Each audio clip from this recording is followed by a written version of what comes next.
Dear children, இந்த வீடியோல Battle of Plassey பத்தி பார்க்க போறோம். So Battle of Plasseyனா என்னன்னு தெரிஞ்சுக்கிறதுக்கு முன்னாடி ஏன் அது நடந்ததுன்னு தெரிஞ்சுப்போம். So English East India Company வந்துட்டு அவங்களுடைய பொலிட்டிக்கல் பவரை இங்கே எஸ்டாப்ளிஷ் பண்ணணும், அவங்களுடைய பவரை வந்து இங்கே இந்தியாவில் வந்துட்டு நிலைநாட்டணும் அப்படின்னு நினச்சி நிறைய வார் வந்துட்டு பண்ண ஆரம்பித்தாங்க. அதில் ஒன்று தான் என்ன அப்படின்னா இந்த பேட்டில் ஆஃப் பிளாசி அப்படிங்கிறது. ஸோ பேட்டில் ஆஃப் பிளாசின்னு இல்லை, எல்லா வார்க்குமே மோஸ்ட்லி எதை தான் நேமாக வச்சுருந்தாங்க அப்படின்னா அது எந்த இடத்துல நிகழ்ந்ததோ அதை வச்சு தான் வந்துட்டு அதனுடைய நேமை வச்சுருந்தாங்க.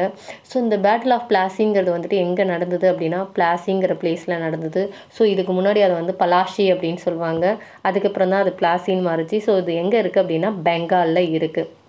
ஸோ பெங்கால் வந்துட்டு ரொம்ப முக்கியமான பிளேஸ். ஸோ இதை கேப்சர் பண்ணதுக்கப்புறம் தான் வந்துட்டு ஃபுல்லாக வந்துட்டு பிரிட்டிஷ் இங்கே நம்மளை ஆக்குபை பண்ண ஆரம்பிச்சது. ஸோ பெங்காலில் இருக்கக்கூடிய பிளாசிங்கிற பிளேஸில் இந்த வார் நடந்ததால தான் இதுக்கு என்ன நேம் அப்படின்னா வந்துட்டு பேட்டில் ஆஃப் பிளாசி அப்படிங்கிற நேமே வர ஆரம்பிச்சது. அதுக்கு இந்த பேட்டில் ஆஃப் பிளாசியை தெரிஞ்சுக்கிறதுக்கு முன்னாடி இங்கே யூஸ் பண்ணக்கூடிய வேர்ட் என்ன அப்படின்னா நவாபுங்கிற வேர்ட் வந்துட்டு அதிகமாக யூஸ் பண்ணாங்க. அதாவது டைட்டில் ஆஃப் த ரூலர்னு சொல்லலாம். அதாவது பெங்காலை வந்துட்டு ஆட்சி செய்யக்கூடிய கிங்கை தான் வந்துட்டு நம்ம என்னன்னு சொல்கிறோம்னா நவாப் அப்படின்னு சொல்கிறோம். ஓகேவா? ஸோ நார்மலாகவே நம்ம யூஸ் பண்ணுறது தான். நம்மளே நிறைய வேர்ட் கேள்விப்பட்டிருப்போம். பிரபு அப்படின்னு சொல்லுவாங்க, ஜமீன்தார் அப்படின்னு சொல்லுவாங்க. ஸோ இது மாதிரியான நிறைய வேர்ட்ஸ் வந்துட்டு அந்த பகுதியில் இருக்கக்கூடிய அந்த இடத்த ஆட்சி செய்யக்கூடியவங்களுக்கு வந்துட்டு பேர் வச்சுருப்பாங்க, லோக்கல் வேர்ட்ஸ் யூஸ் பண்ணியிருப்பாங்க. ஸோ அதே மாதிரி தான் பெங்காலை ஆட்சி செய்யக்கூடியவங்கள நவாப்ஸ் அப்படின்னும், ஹைதராபாத்தில் நிசாம் அப்படின்னும் சொல்லுவாங்க. அதுக்கடுத்தது இந்த நவாபுங்கிறது வர்றதுக்கு முன்னாடி என்ன வேர்ட் வந்தது அப்படின்னா திவான்கிற வேர்டை வந்துட்டு பெங்காலில் வந்துட்டு யூஸ் பண்ணிட்டு இருந்தாங்க. ஸோ இது மாதிரி வந்துட்டு ஒவ்வொரு நேமில் வந்துட்டு அங்கே இருக்கக்கூடிய ரூலர்ஸை வந்துட்டு அழைச்சிட்டு இருந்தாங்க. ஸோ லாஸ்ட்டாக வந்துட்டு பெங்காலில் வந்துட்டு என்ன சொல்லியிருந்தாங்க அப்படின்னா நவாப் அப்படிங்கிற வேர்ட் தான் யூஸ் பண்ணிட்டு இருந்தாங்க. ஸோ பெங்காலுடைய நவாபா, அதாவது பெங்காலை வந்து ஆட்சி செய்கிறது யார் அப்படின்னு பார்த்தோன்னா அலிவர்திகான். ஸோ அலிவர்திகான் தான் வந்துட்டு பெங்காலோட நவாபாக இருந்தார். ஸோ அவருக்குன்ட்டு வந்துட்டு ஆண் வாரிசு யாரும் கிடையாது, அவருக்கு சன் எதுவும் கிடையாது, டாட்டர் மட்டும்தான் இருந்தாங்க, டாட்டர்ஸ் இருந்தாங்க. ஸோ அவங்களுடைய இளைய மகள், ஓகேவா, அலிவர்திகானுடைய எங்கர் டாட்டர், அவங்களுடைய சன் தான் யார் அப்படின்னா சிராஜ்-உத்-தௌலா. ஓகேவா? ஸோ சிராஜ்-உத்-தௌலாவோட மெட்டர்னல் கிராண்ட்பா தான் அலிவர்திகான். புரியுதா நான் சொல்கிறது? அலிவர்திகானுக்கு ஆண் வாரிசு இல்லாதால அவங்களுடைய மகள் வழி பேரன், ஓகேவா, அவங்கள தான் வந்து என்ன பண்ணுறாங்க அப்படின்னா எனக்கு அப்புறம் வந்துட்டு என்னுடைய பேரன் சிராஜ்-உத்-தௌலா தான் வந்துட்டு பெங்காலை ஆட்சி செய்வான், அடுத்த நவாபாவை வந்து யார் இருப்பா அப்படின்னா சிராஜ்-உத்-தௌலா தான் இருப்பார் அப்படின்ட்டு வந்து அலிவர்திகான் முன்னாடியே மக்கள்கிட்ட வந்துட்டு சொல்லிட்டு இருந்தாங்க. ஸோ அலிவர்திகான் வந்துட்டு 1756 வந்துட்டு இறந்துட்டாங்க. இறந்ததுக்கப்புறம் யார் வந்து ஆட்சிக்கு வந்தா அப்படின்னா சிராஜ்-உத்-தௌலா வந்துட்டு ஆட்சிக்கு வந்தாங்க. சிராஜ்-உத்-தௌலா அப்படின்னு பார்த்தோன்னா அவங்க தாத்தா இறக்கிறதுக்கு முன்னாடி வரைக்கும் என்ன பண்ணிட்டு இருந்தாங்க அப்படின்னா நல்லா ட்ரிங்க்ஸ் சாப்பிட்டுட்டு அவங்களுடைய லைஃப்பை வந்துட்டு என்ஜாய் பண்ணிட்டு இருந்தாங்களாம். அவங்க வந்துட்டு ரொம்ப பேட் ஹேபிட்ஸோடு இருந்தாங்க. ஆனால் அவங்க தாத்தாவை வந்து அவருக்கு ரொம்ப பிடிக்கும். அவங்க தாத்தா இறக்கிறதுக்கு முன்னாடி இந்த ட்ரிங்க்ஸ்லாம் சாப்பிடக்கூடாது அப்படின்ட்டு ப்ராமிஸ் பண்ணிட்டாங்க. அதனால் சிராஜ்-உத்-தௌலாவும் என்ன பண்ணாங்க அப்படின்னா ஆட்சிக்கு வரும்போது எல்லா கெட்ட பழக்க வழக்கத்தையும் வந்து விட்டுட்டு ஒரு நல்ல அரசனாக வந்துட்டு மக்களுக்கு வந்துட்டு ஆட்சி செய்கிற எண்ணத்தோடு வந்துட்டு வந்திருந்தார். அப்போ அவருக்கு ஏஜ் என்ன அப்படின்னா 23. ஓகேவா? ஸோ இந்த சிராஜ்-உத்-தௌலா வந்துட்டு நவாபாக இருந்தார், பெங்கால் நவாப். ஸோ அவர் தான் வந்துட்டு கிட்டத்தட்ட இந்த பேட்டில் ஆஃப் பிளாசியில் ஹீரோ மாதிரி. ஸோ இப்போ வந்துட்டு ஈஸ்ட் இந்தியா கம்பெனி வந்துட்டு நிறைய ரூல்ஸ் விதிச்சிருந்தாங்க. அதாவது அவங்க உள்ளே என்ட்ரான உடனே நமக்கு அதிக டேக்ஸ் போட்டாங்க. அங்கே அவங்களுக்கு வந்துட்டு பிரிட்டிஷ் ட்ரேடர்ஸ்க்கு லோவாகவும் லோக்கலில் இருக்கக்கூடிய நம்மளுக்கு வந்துட்டு நம்ம ட்ரேடர்ஸ்க்கு வந்துட்டு அதிக டேக்ஸும் விதிச்சாங்க. அதுக்கடுத்து எங்கே பார்த்தாலும் அவங்க எக்ஸ்பேண்ட் பண்ணிகிட்டே போனாங்க அவங்களுடைய எல்லையை. ஃபோர்டிஃபிகேஷன் நிறைய பண்ணிகிட்டே இருந்தாங்க. வில்லியம் ஃபோர்ட் கட்டியிருந்தாங்க ஃபார் எக்ஸாம்பிளுக்கு கல்கட்டாவில். ஸோ இது மாதிரி அங்கங்கே அவங்க கோட்டைகளை கட்டி அவங்களுடைய எல்லையை வந்துட்டு விரிவுபடுத்திக்கிட்டே இருந்தாங்க. கோட்டைங்கிறது ஒன்று கட்ட ஆரம்பிச்சிட்டாங்க அப்படின்னாலே அந்த இடம் வந்து அவங்களுக்கு சொந்தங்கிற மாதிரி ஆகிடும். ஸோ அதனால் என்ன பண்ண ஆரம்பித்தாங்கன்னா எல்லா இடத்துலையும் அவங்களுடைய கோட்டைகளை கட்ட ஆரம்பித்து இது ஏன் இடங்கிற மாதிரி ஒரு ஆக்கிரமிப்பை வந்து கொண்டுக்கிட்டு வந்துட்டே இருந்தாங்க. ஸோ சிராஜ்-உத்-தௌலாவுக்கு வந்துட்டு இது எதுவுமே பிடிக்கல.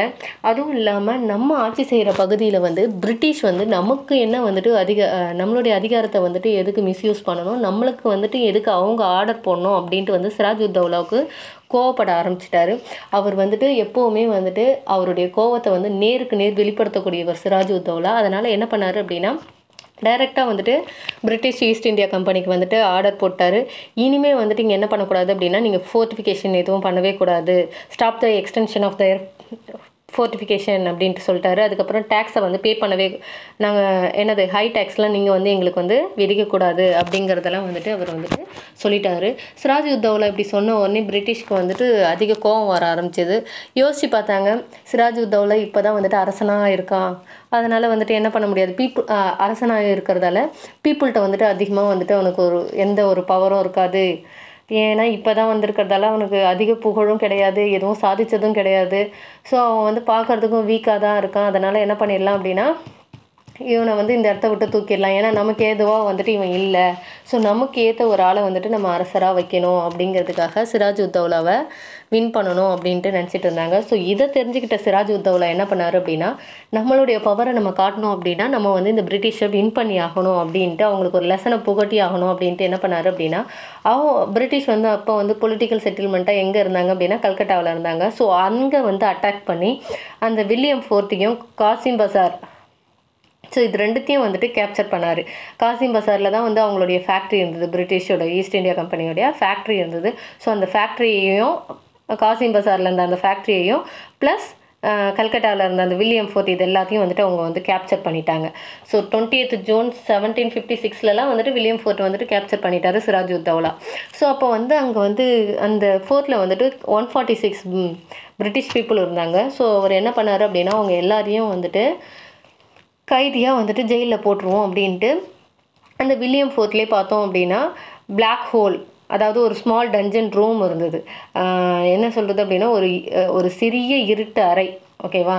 ஸோ இருட்டான ஒரு அறை வந்துட்டு இருக்கும். ஜன்னல்லாம் வந்துட்டு கிட்டத்தட்ட இல்லை, அந்த லெவலுக்கு தான் ஃபுல்லாக இருட்டாகவே இருக்கும், இருந்தாலும் ஓப்பனில் இருக்காது. ஸோ அது மாதிரியான ஒரு இருட்டு அறையில் என்ன பண்ணாங்க அப்படின்னா, இந்த 146 பிரிட்டிஷ் பீப்புளையும் தூக்கி அதுக்குள்ளே போட்டுட்டு என்ன பண்ணார் அப்படின்னா, அவர் வந்து கொல்லணும்லாம் நினைக்கல, ஒரு நைட் வந்துட்டு அவங்க வந்து அதில் இருக்கட்டும் அப்படின்ட்டு அவர் வந்துட்டு ஆர்டர் பண்ணிவிட்டு போயிட்டார்.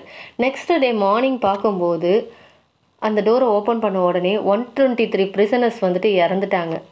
ஏன் அப்படின்னா சஃபோகேஷன், அதாவது மூச்சு திணறல் காரணமாக. அதாவது அந்த ரூம் வந்து சிறிய ரூம், அதில் வந்து இந்த 146 பேரும் வந்துட்டு இருக்கிற அளவுக்கான கெப்பாசிட்டி கிடையாது. ஸோ அளவுக்கு அதிகமான மக்களை வந்துட்டு அங்கே திணிச்சதாலையும் அங்கே டெம்பரேச்சர் அதிகமாக இருந்ததாலையும் அவங்களுடைய மூச்சு காற்று வந்துட்டு திரும்ப அங்கேயே கார்பன் டை ஆக்சைடு தானே இருக்கும் ஃபுல்லாக, வெளியில் எதுவும் வெளில வர்றதுக்கான வாய்ப்பு இல்லை, ஃபுல்லாக இருட்டு அறை. ஸோ அவங்களால என்ன பண்ணாங்க அப்படின்னா, மூச்சு திணறியே அங்கே இருக்கக்கூடிய 123 வந்துட்டு இறந்துட்டாங்க. பேலன்ஸ் வந்துட்டு 23 தான் வந்துட்டு என்னவாக இருந்தாங்கன்னா உயிரோடையே இருந்தாங்க. ஸோ இதனால் வந்துட்டு இங்கிலீஷ் ஈஸ்ட் இந்தியா கம்பெனி, அதாவது பிரிட்டிஷ் வந்துட்டு என்ன பண்ணாங்க அப்படின்னா அதிக கோவப்பட ஆரம்பித்தாங்க. என்ன பண்ணணும்னு நினச்சாங்க அப்படின்னா, சிராஜ்-உத்-தௌலாவை வந்துட்டு கொல்லணுன்னே நினச்சிட்டாங்க. ஸோ அதனால் வந்துட்டு அவங்க என்ன பண்ணாங்க அப்படின்னா, இந்த பேட்டில் ஆஃப் பிளாசிங்கிறத வந்துட்டு கொண்டு வந்தாங்க. இந்த பேட்டில் ஆஃப் பிளாசியை வந்துட்டு பிளாசியில் 1757 வந்துட்டு என்ன பண்ணாங்க அப்படின்னா, சிராஜ்-உத்-தௌலாவை வந்து தோற்கடிச்சிட்டாங்க, கல்கட்டாவை கேப்சர் பண்ணாங்க. ஸோ அப்படி இருக்கும்போது ட்ரீட்டி ஆஃப் அலிநகர் மோஸ்ட்லி வந்து எந்த ஒரு பேட்டிலாக இருக்கட்டும், எது நடந்தாலுமே சரி, அது நடக்கிறதுக்கு முன்னாடியோ அல்லது நடந்ததுக்கு அப்புறமாவோ ஏதாவது ஒன்றத்தை கேப்சர் பண்ணிட்டாலே என்ன பண்ணிடுவாங்க அப்படின்னா ஒரு உடன்படிக்கை போட்டுருவாங்க. ராபர்ட் கிளைவ் என்ன பண்ணார் அப்படின்னா, இந்த சிராஜ்-உத்-தௌலாட்ட இருந்து வந்துட்டு கல்கட்டாவை திரும்ப கேப்சர் பண்ணிவிட்டு அங்கே என்ன பண்ணார் அப்படின்னா அலிநகர் உடன்படிக்கை, ஓகேவா, ட்ரீட்டி ஆஃப் அலிநகர் அப்படிங்கிறத வந்துட்டு 9th February 1757 வந்துட்டு சைன் பண்ணார். அதில் சிராஜ்-உத்-தௌலா வந்துட்டு என்ன பண்ணிட்டாரு அப்படின்னா, ராபர்ட் கிளைவோடைய எல்லா என்ன சொல்கிறது, அவர் கேட்குற எல்லா கோரிக்கையும் வந்துட்டு அக்செப்ட் பண்ணிக்கிற மாதிரியான சைன் பண்ண வேண்டிய சுச்சுவேஷனுக்கு தள்ளப்பட்டார். பிரிட்டிஷ் என்ன பண்ணாங்க அப்படின்னா, ஃப்ரெஞ்சு செட்டில்மெண்ட் சந்திரநாகூரையும் வந்துட்டு கேப்சர் பண்ணிட்டாங்க. ஸோ என்ன பண்ணாங்க அப்படின்னா, இதை எப்படியாவது நம்ம சரி செய்யணும் அப்படின்ட்டு சிராஜ்-உத்-தௌலாவும் ப்ளஸ் ஃப்ரெஞ்ச் அலைஸ், ஓகேவா, அதாவது ஃப்ரெஞ்சோட கூட்டணி வச்சுக்கிட்டாங்க. சிராஜ்-உத்-தௌலா என்ன பண்ணார் அப்படின்னா, ஒரு பெங்கால் நவாபாக இருக்காரா, அவரும் ஃப்ரெஞ்சையும் வந்துட்டு பிரிட்டிஷ் வந்துட்டு பகைச்சிக்கிட்டாங்க இல்லையா. அவங்களுடைய செட்டில்மெண்ட்டான அந்த சந்திரநாகூரை வந்துட்டு பிரிட்டிஷ் கேப்சர் பண்ணிட்டாங்க. அதனால சிராஜ்-உத்-தௌலா என்ன பண்ணார் அப்படின்னா, நம்ம ஃப்ரெஞ்சோட வந்துட்டு ஒரு கூட்டணி வச்சுப்போம், 2 பேராக சேர்ந்து நம்ம வந்துட்டு பிரிட்டிஷ் ஈஸ்ட் இந்தியா கம்பெனியை எதிர்க்கலாம் அப்படின்ட்டு டிசைட் பண்ணி பிரிட்டிஷ் ஈஸ்ட் இந்தியா கம்பெனியை வந்துட்டு எதிர்க்க ஆரம்பித்தாங்க. ஸோ அப்படி எதிர்க்க ஆரம்பித்த போது இப்போ ராபர்ட் கிளைவ் கீழே வந்துட்டு ஃபோர்ஸ் இருக்குது. பிரிட்டிஷில் ராபர்ட் கிளைவ் கீழே வந்துட்டு ஒரு பெரிய ஃபோர்ஸ் இருக்குது. சிராஜ்-உத்-தௌலாவுக்கு கீழே வந்துட்டு ஃபோர்ஸ் இருக்குது. சிராஜ்-உத்-தௌலாவோட ஒரு கமாண்டர் யார் அப்படின்னு பார்த்தோன்னா மீர் ஜாஃபர். ஸோ இவர் தான் வந்துட்டு சீஃப் கமாண்டர். இந்த ராபர்ட் கிளைவோட அப்போ வந்துட்டு எத்தனை சோல்ஜர்ஸ் தான் ராபர்ட் கிளைவ் தலைமையில் இருந்தாங்க அப்படின்னா 3000 சோல்ஜர்ஸ் தான். ஆனால் சிராஜ்-உத்-தௌலா தலைமையில் வந்துட்டு 50,000 சோல்ஜர்ஸ் வந்துட்டு இருந்தாங்க. ஆனாலுமே வெறும் 3000 சோல்ஜர்ஸ் வந்து 50,000 சோல்ஜர்ஸை தோற்கடிச்சிட்டாங்க. ஏன் அப்படின்னா இவருடைய சீஃப் கமாண்டர் சிராஜ்-உத்-தௌலாவுடைய சீஃப் கமாண்டர் அதாவது மீர் ஜாஃபரை வந்துட்டு ராபர்ட் கிளைவ் என்ன பண்ணிட்டாரு அப்படின்னா அவருக்கு சிராஜ்-உத்-தௌலாவுக்கு அப்புறம் நான் உங்களை வந்துட்டு நவாபாக மாற்றுறேன் அப்படின்னு ப்ராமிஸ் பண்ணி கொடுத்துருந்தாரு. ஸோ அதனால் மீர் ஜாஃபர் வந்து என்ன பண்ணார் அப்படின்னா இந்த ஆசையால் அவர் வந்துட்டு தன்னுடைய ஆர்மிக்கே வந்துட்டு துரோகம் பண்ணிட்டாரு. அவர் சார்ந்த படையும் அவர் வந்துட்டு இன்னும் சில படைகளை வந்துட்டு கன்வின்ஸ் பண்ணி அவங்களையும் வந்துட்டு இந்த போரில் ஈடுபட விடாமல் தடுத்துட்டாரு. ஸோ அதனாலேயே என்ன ஆச்சு அப்படின்னா இவர் வந்துட்டு சிராஜ்-உத்-தௌலா வந்துட்டு தோக்கக்கூடிய ஒரு சுச்சுவேஷன் வந்தது. ஸோ வந்துட்டு ஆன் 23 ஜூன் 1757 நடந்த இந்த பிளாசி வாரில் வந்துட்டு என்னாச்சு அப்படின்னா English East India Company forces வந்துட்டு சிராஜ்-உத்-தௌலா ஃபோர்ஸஸை வந்துட்டு தோற்கடிச்சிது. ஸோ இதன் மூலிமா என்ன பண்ணாங்க அப்படின்னா அவங்க பெங்காலில் இருக்கக்கூடிய அந்த ட்ரெஷரியில் இருக்கக்கூடிய எல்லா அமௌண்ட்டையுமே வந்து எல்லா வெல்த்தையுமே வந்துட்டு British East India Company capture பண்ணிவிட்டு அவங்களுடைய மிலிட்ரி ஃபோர்ஸை வந்துட்டு அங்கே ஸ்ட்ரென்தன் பண்ணிக்கிட்டே இருந்தாங்க. ஸோ இப்படி தான் வந்துட்டு என்ன பண்ணாங்க அப்படின்னா அவங்க இந்தியாவுக்குள்ளே நுழைய ஆரம்பித்தாங்க. ஸோ அவங்களுடைய ரூல்ஸ் எல்லாமே இங்கே கிட்டத்தட்ட அடுத்த 2 வருஷத்துக்கு வந்துட்டு அவங்க தான் வந்துட்டு எல்லா இடத்துலையுமே ஆக்குப்பை பண்ண ஆரம்பித்தாங்க. ஸோ இங்கே பார்த்தோம் அப்படின்னா ரூலர்ஸ் ஆஃப் பெங்கால்னு பார்த்தோன்னா சிராஜ்-உத்-தௌலா அப்படின்னு சொல்கிறோம். ஆக்சுவலி அவருக்கு முன்னாடி அலிவர்திகானோட கிராண்ட் சன் தான் வந்து சிராஜ்-உத்-தௌலா. சிராஜ்-உத்-தௌலாவுக்கு அப்புறம் வந்துட்டு அவர் இறந்துட்டார் இல்லையா, அவரை வந்துட்டு என்ன பண்ணாங்க தோற்கடிச்சாங்க. அதுக்கப்புறம் என்ன ஆச்சு அப்படின்னா மீர் ஜாஃபரே என்ன பண்ணார் அப்படின்னா சிராஜ்-உத்-தௌலாவை ஆளை வச்சு கொண்டுட்டார். ஸோ அதுக்கப்புறம் தான் யார் வந்தா அப்படின்னா மீர் ஜாஃபர் வந்தார். மீர் ஜாஃபர் வந்திருந்தாலும் அவர் வந்துட்டு இந்த பிரிட்டிஷுடைய எல்லா ரூல்ஸையும் வந்துட்டு அக்செப்ட் பண்ணிக்கல. ஃபுல்லாகவே பிரிட்டிஷ் வந்துட்டு அவர் ஒரு பப்பட் மாதிரி ஆக்குப்பை பண்ண ஆரம்பித்தாங்க. பப்பட் மாதிரி செயல்பட சொன்னாங்க. அவங்க என்ன சொல்கிறாங்களோ அதை தான் இவர் செய்யணும். இவரால் வந்துட்டு அதே மாதிரி தொடர்ந்து செயல்பட முடியல.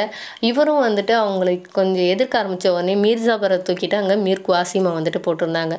ஸோ அடுத்தடுத்து ஒவ்வொருத்தவங்களாம் என்ன பண்ணாங்க அப்படின்னா பிரிட்டிஷ் அவங்களுக்கு ஏற்ற மாதிரி ஆள் தான் அங்கே வரணுங்கிறதுல ரொம்ப தெளிவாக இருந்தாங்க. இதில் ஏதாவது டவுட் இருக்கா? ஸோ பேட்டில் ஆஃப் பிளாசி அப்படிங்கிறது வந்துட்டு பிளாசியில் நடந்தது எப்போ அப்படின்னா 1757. ஓகேவா, 23 ஜூன் 1757. ஸோ இதில் வந்துட்டு யார் யாருக்கு இடையில நடந்தது அப்படின்னா பெங்கால் நவாப் சிராஜ்-உத்-தௌலாவுக்கும் பிரிட்டிஷ் ஃபோர்ஸ்க்கும், ஓகேவா, பிரிட்டிஷ் ஈஸ்ட் இந்தியா கம்பெனி அதாவது ராபர்ட் கிளைவ் தலைமையிலான இந்த ஃபோர்ஸ்க்கும் இடையில தான் வந்துட்டு நடந்தது.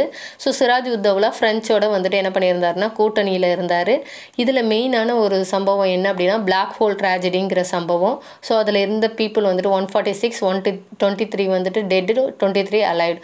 ஸோ இந்த ப்ராப்ளம் இருந்தது. அதுக்கடுத்து பார்த்தோம் அப்படின்னா கல்கட்டாவையும் காசிம்பசாரையும் வந்துட்டு சிராஜ்-உத்-தௌலா கேப்சர் பண்ணியிருந்தார். திரும்ப கல்கட்டாவை வந்துட்டு யார் ரீகேப்சர் பண்ணா அப்படின்னா ராபர்ட் கிளைவ் ரீகேப்சர் பண்ணார். ஸோ இவங்களை வந்துட்டு என்ன பண்ணாங்க எல்லாத்தையுமே வந்துட்டு ஆக்குப்பை பண்ணிவிட்டு பெங்காலை ஃபுல்லாக ஆக்குப்பை பண்ணிவிட்டு பிரிட்டிஷ் சிராஜ்-உத்-தௌலாவை கடைசியாக என்ன நேரம் எப்படி மீர் ஜாஃபரை விட்டு கொல்லவே செஞ்சுட்டாங்க. Any queries? தேங்க்யூ.